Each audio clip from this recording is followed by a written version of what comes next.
Our friends over at Lenovo are always cooking. I mean, seriously, they're releasing new laptops left and right in pretty much any given year. And at the middle of that, no, I mean literally, one of their most popular mid-range laptops has to be the Lenovo IdeaPad 5i, which is exactly why today we're reviewing the latest iteration of the IdeaPad 5i 2-in-1, rocking Intel's Core 7 processor combined with 16GB of speedy LPDDR5X memory. We've also got Intel's newest generation of integrated graphics and of course a generous 1TB SSD. We also get Wi-Fi 6 and Bluetooth 5 standards on board, and this is the 16-inch version of this laptop. Now, this really is a very popular mid-range machine for a number of reasons, including its convertible functionality, as well as the fact that it kind of sits right in the middle of Lenovo's current lineup. So let's see if it can live up to the legacy its predecessors have set and what you can expect.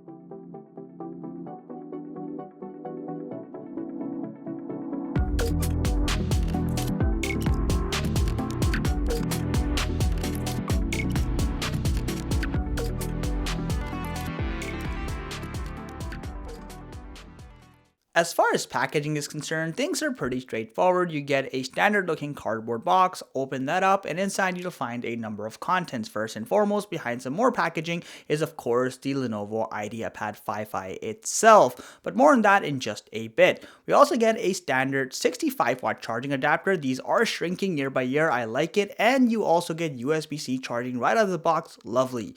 Now you also have the standard wall outlet charging cable piece of course, and then finally some basic documentation.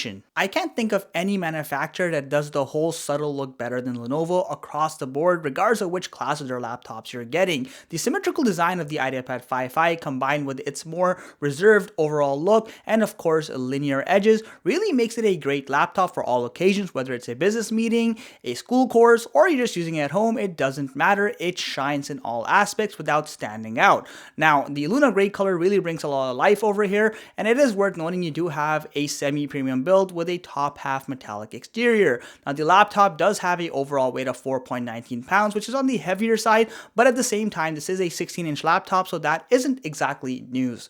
Now starting with the top side, like I mentioned, you have a clean metallic exterior, no unnecessary textures, it feels nice, high degree of fingerprint resistance, and you do have some subtle branding or badging over here where you can see the Lenovo badge. While the design is totally refreshing, port diversity kind of sits in the middle. I mean, on one side you get two fully loaded USB-C ports that have both power delivery and DisplayPort 1.4 functionality, which is nice. Then for whatever reason you get a severely outdated HDMI 1.4b port as opposed to HDMI 2 standards. On the other side you have two USB-A Super Switch ports, which is nice, and then again for whatever reason Lenovo decided to give you a micro SD card reader on a 16-inch laptop, which makes no sense. It should have been a full-size SD card reader, and again it's just one of those why moments. But overall, like I said, port diversity standards are decent but not amazing. As soon as you unfold the laptop, the sheer size of that inner chassis is enough to make you realize the benefits of a nice large 16-inch laptop. I mean, just look at all that palm rest space. You also have a built-in fingerprint scanner, as you can see in the corner there, and then at the center, or close to the center, you have a reasonably large trackpad with a decent amount of surface real estate. Now, while it is a plastic surface finish, it's surprisingly tactile. It has a limited degree of flex, which is nice to see, and it's a pretty viable thing to use. Keyboard quality has taken a bit of a dip, unfortunately. So on one side you still have nice large keycaps and the standard Lenovo layout that we all for the most part love. However, the keycaps themselves feel far more finicky and loose compared to previous generations, which is kinda odd. Now it's worth noting the keyboard does have built-in backlighting with two distinct brightness settings. You also of course do get a 10 key pad at this form factor size, and then you also have this grill directly above the keyboard. It's not actually a speaker grill, it's just kind of there mostly for design purposes from what I can tell.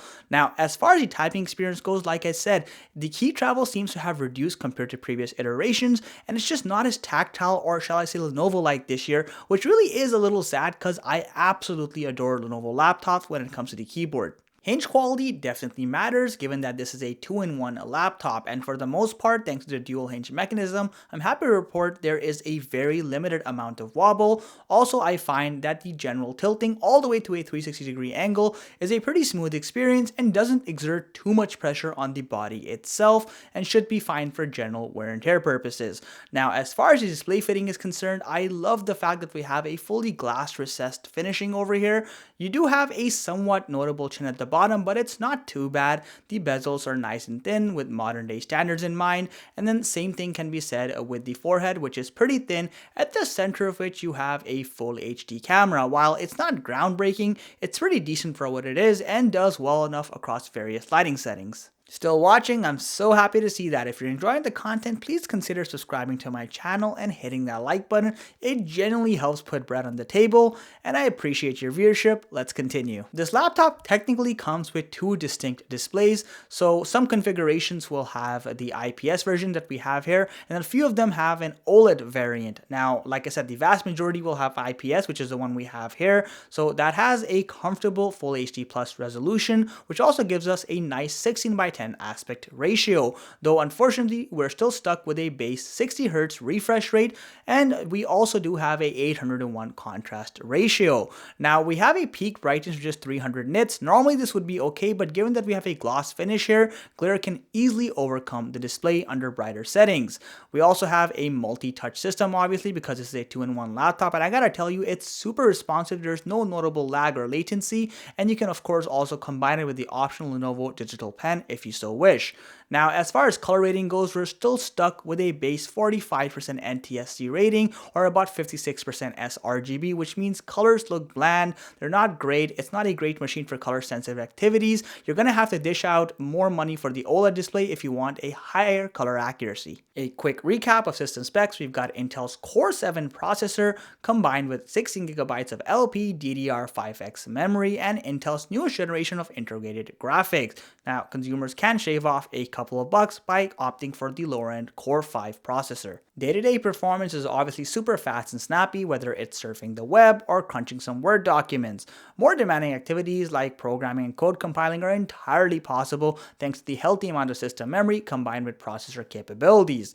Now, if you're doing stuff like 3D level animations or studio renderings, this laptop isn't designed for that, and it's not going to be optimal due to the lack of a discrete GPU, but it is still possible in a limited capacity.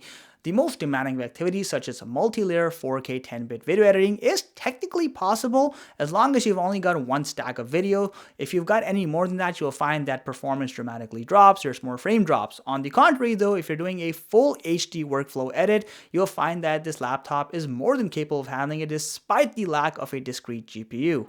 Keeping in mind this is not a gaming laptop, I gotta say the results are impressive nonetheless. So games like Fortnite can sustain medium settings with 60 FPS plus pretty much all the time. This is a dramatic improvement compared to previous generations and really shows you how far Intel has come with their integrated graphics. We're also seeing some modest improvements in the thermals department. For example, under unrealistic peak loads, this laptop hit a maximum average surface temperature of just around 40 degrees Celsius, which is about 3 degrees cooler than the previous generation. Sustained workloads, however, will yield you around 37 degrees Celsius, which is a nice number to have all around. Now, as far as fan noise is concerned, it's definitely on the louder side given we have a single fan setup here, reaching levels as high as 60 decibels under high workloads. As far as post-purchase upgrades go, your options are somewhat limited. So system memory or RAM is entirely soldered on board, which is why it's imperative you get the right configuration during purchase. Thankfully, you can upgrade the one preoccupied or existing M.2 2242 slot in terms of storage capacity, and also the connectivity Wi-Fi module can be upgraded because that's also working through a M.2 slot. You get a medium-sized 57 watt-hour battery here, which realistically will give you around 9 hours of runtime with a light workload.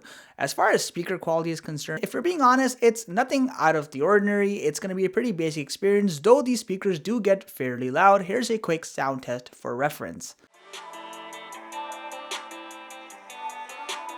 Sometimes you gotta let him go. I know it's hard, but you're better on your own. I know the scars got you feeling all alone. I know it's hard, but you gotta let him go. Ultimately, with a retail price of $805 US, the IdeaPad 5i 2-in-1 is predictable but for the most part reasonable. For example, refinements in build quality as well as performance and thermals definitely do add a fair bit of value, especially when compared to previous generations. But then there are of course compromises like a lower color rating with the IPS display, or perhaps the fact that you still kind of get a half and half selection of ports where you don't have a full-size SD card reader on the 16-inch variant, which again is super weird to me, or the fact that the keyboard quality has taken a dip with this generation. Despite all that, including the 2-in-1 functionality and a great touch-sensitive display that you get over here, I think the IdeaPad 5i 2-in-1 is a great productivity laptop for anyone who doesn't want to dish out too much cash in the premium segment, but also wants a decent guarantee of quality. And of course, generally speaking, design-wise, Lenovo makes some pretty fantastic laptops. If you're okay with the compromises I mentioned, I can definitely recommend this laptop. If you're interested in learning more about it or purchasing it, links are in the video description below. And as always, if you enjoyed the content, make sure you hit that like button and sub to this channel. It genuinely helps me grow. Catch you in the next one.